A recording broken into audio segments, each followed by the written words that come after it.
Is there a plan out there that you think that could take down the IRGC and the Ayatollah and not result in chaos on the streets?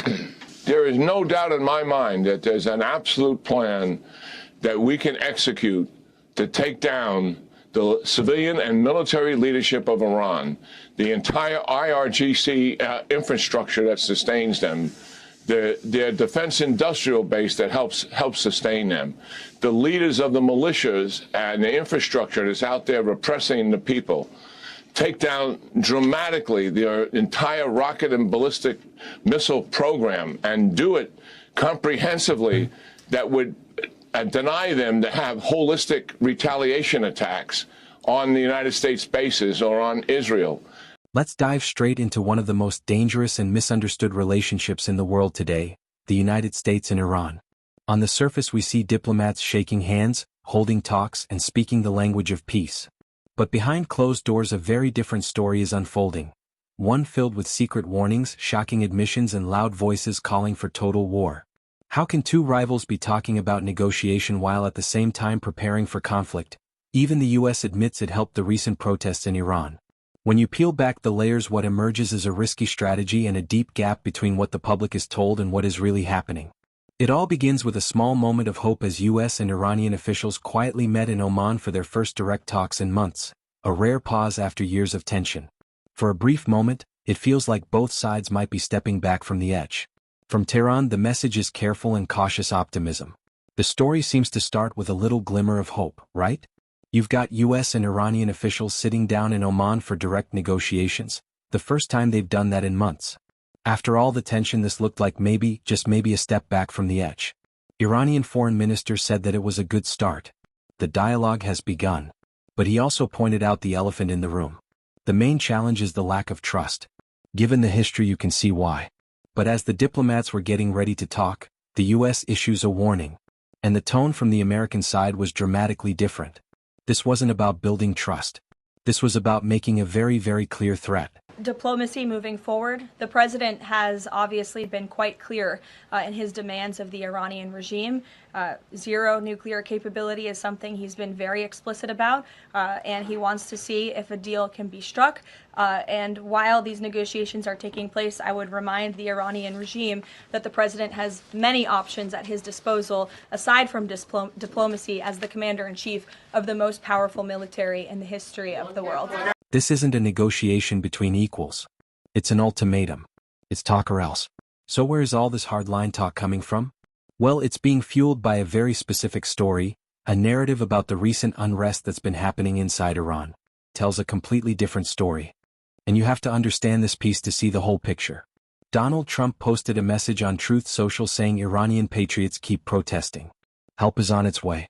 So the picture being painted for us is of a totally organic, homegrown uprising, and America is just cheering on these brave patriots from the sidelines. But here's the big question. What really sparked those protests? Was it just a spontaneous thing?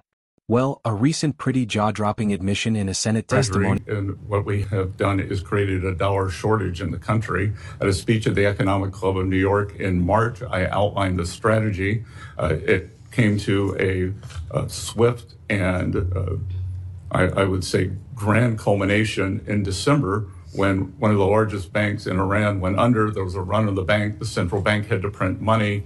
The Iranian currency went into free fall. Inflation exploded. And hence, we have seen the Iranian people out on the street. We will continue monitoring all the partners, all the Iranian partners.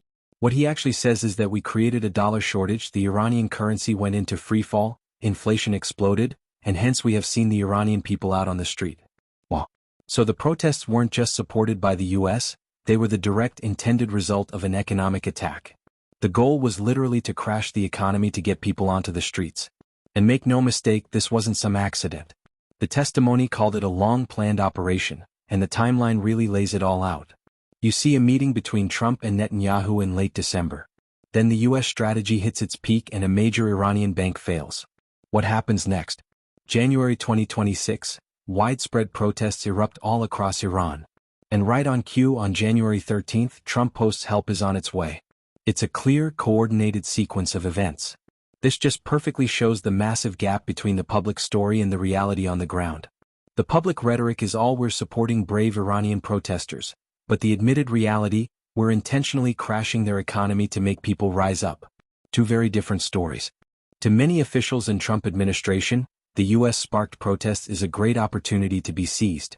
I don't agree with the overture in these negotiations. And the reason is I don't think we should do anything that extends the life of this regime. And negotiated settlement, even on terms favorable to us, would grant them sanction relief. And it does what? It recovers the regime. That means we're going to deal with these guys, what, another 10 years or so? And all the suffering that they've caused? We have an historic opportunity here, combined with Israel and the United States, to finish these guys once and for all. And I think that is the much preferred option. I believe the president will eventually come to that decision if he's not already there.